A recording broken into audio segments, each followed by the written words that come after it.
بسم اللہ الرحمن الرحیم۔ السلام علیکم ورحمۃ اللہ وبرکاتہ۔ حضرت امام شافعی رحمۃ اللہ علیہ کا علمی شوق سفر قسط نمبر 5۔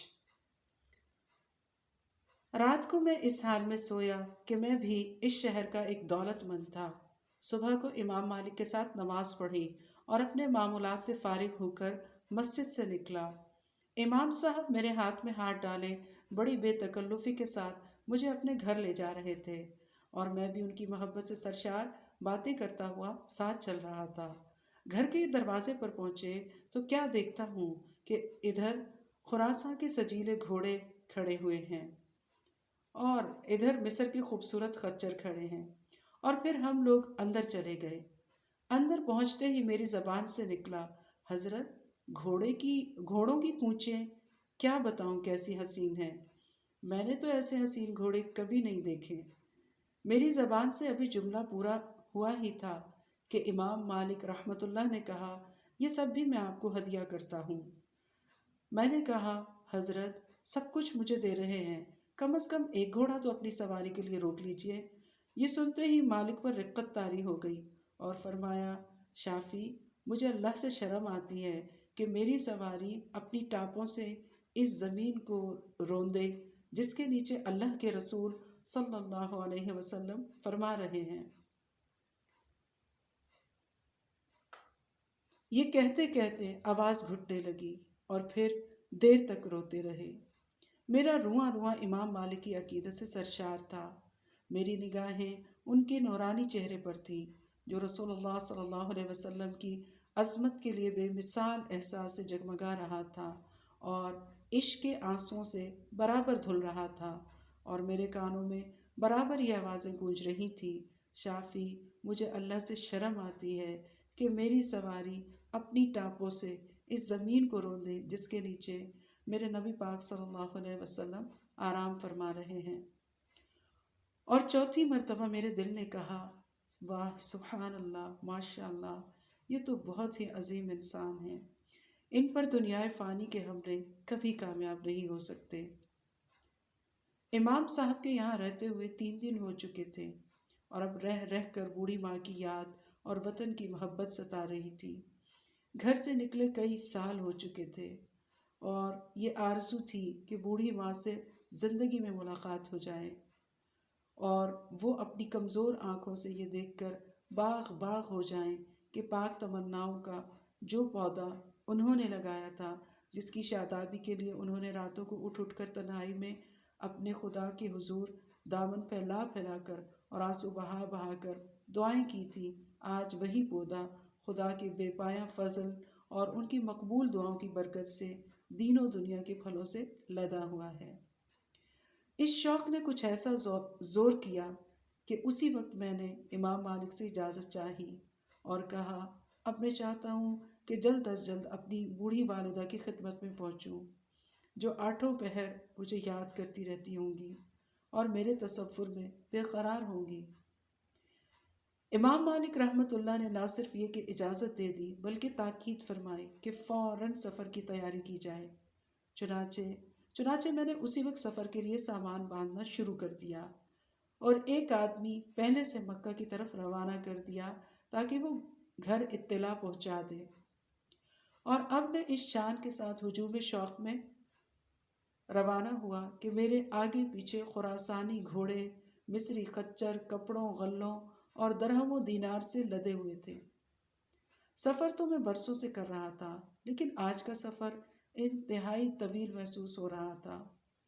راستے میں کبھی مکے کی گلیوں کا تصور آتا، کبھی بوڑھی ماں کی محبت بھری آواز کا خیال آتا، کبھی اپنے ساتھی یاد آتے، اور میں انہی یادوں میں مگن وطن سے قریب ہو رہا تھا۔ جب حدود حرم میں پہنچا تو کیا دیکھتا ہوں کہ کچھ عورتیں میرے انتظار میں کھڑی ہیں، اور میری ضعیف اور کمزور ماں بھی آغوش محبت میں پھیلائے مجھے گلے لگانے کے لیے بے تاب ہیں۔ جیسے ہی میں قریب پہنچا، گھوڑے سے نیچے اترا تو ماں نے گلے لگا لیا اور دیر تک خوشی کے آنسو بہاتی رہی۔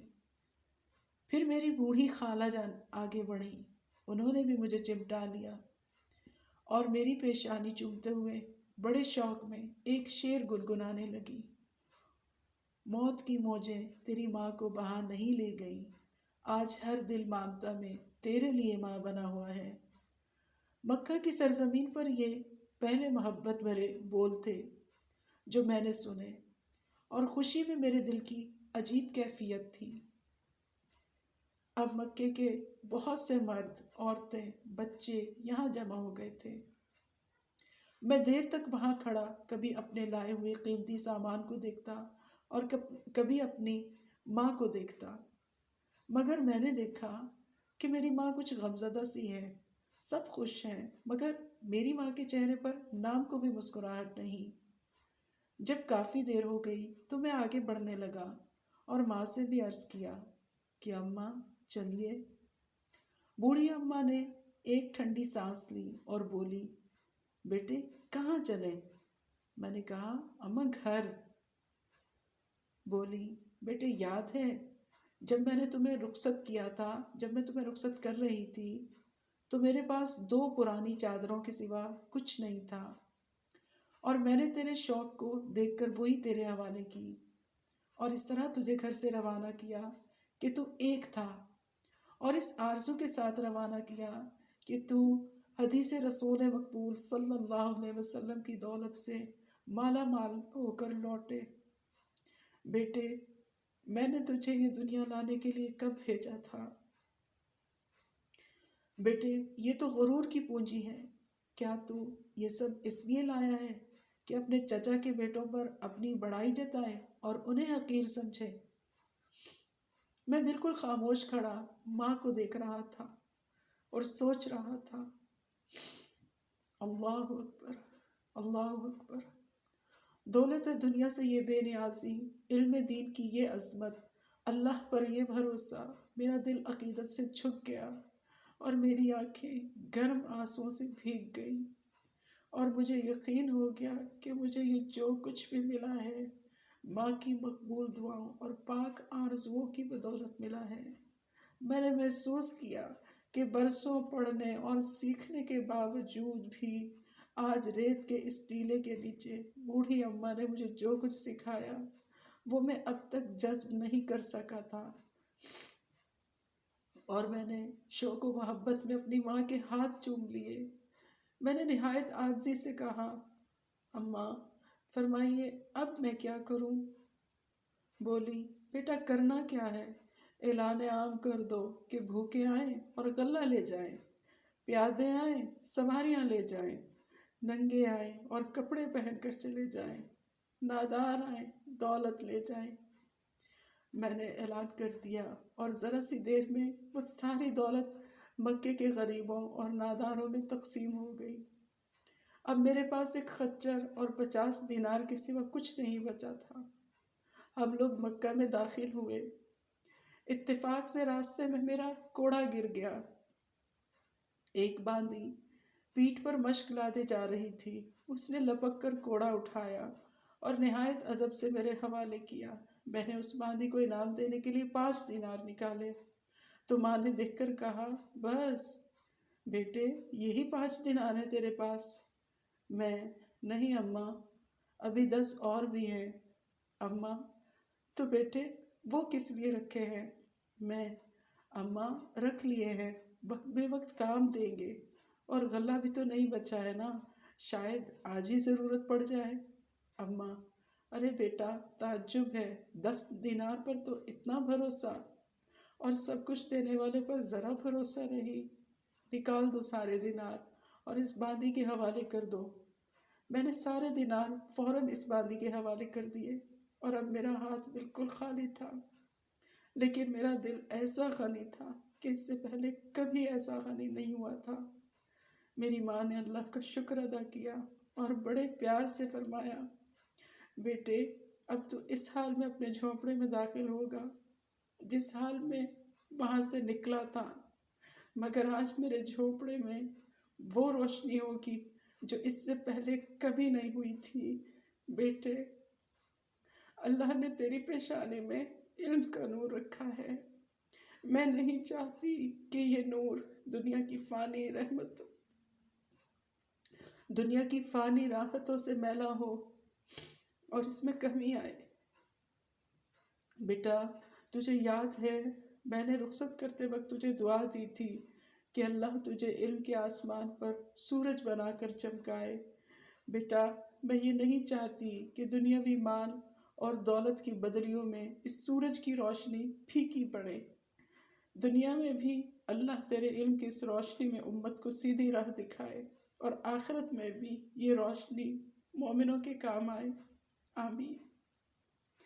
اس واقعے کی خبر دور دور تک پھیل گئی اور امام مالک رحمۃ اللہ کو بھی اطلاع ہوئی۔ انہوں نے مجھے مبارکباد دی اور یہ پیغام بھیجا کہ آپ یکسوئی کے ساتھ رسول اللہ صلی اللہ علیہ وسلم کے علم کو پھیلائیں۔ میں نے جو کچھ آپ کو دیا تھا اتنا ہی ہر سال بھیجتا رہوں گا انشاءاللہ، اور پھر ہر سال وہ بھیجتے رہے۔ یہ سلسلہ 11 سال تک برابر چلتا رہا۔ پھر امام مالک رحمۃ اللہ علیہ اس دنیا سے رخصت ہو گئے۔ اللہ تعالیٰ ان پر رحمت کے پھول برسائے اور جنت میں اپنے نبی پاک صلی اللہ علیہ وسلم کی صحبت بخشے، جن کا علم سیکھنے اور سکھانے میں امام صاحب نے اپنی پوری زندگی کھپائی، آمین ثم آمین۔ امام شافعی کے اقوال: جو شخص علم سے محبت نہ کرے اس کو اپنا دوست نہ بناؤ۔ بے حیا کی صحبت قیامت کے دن رسوائی کا باعث ہوگی۔ علم کی زینت پرہیزگاری اور بردباری سے ہے۔ علم دین حاصل کرنے میں لگے رہنا نفل نماز پڑھنے سے زیادہ افضل ہے۔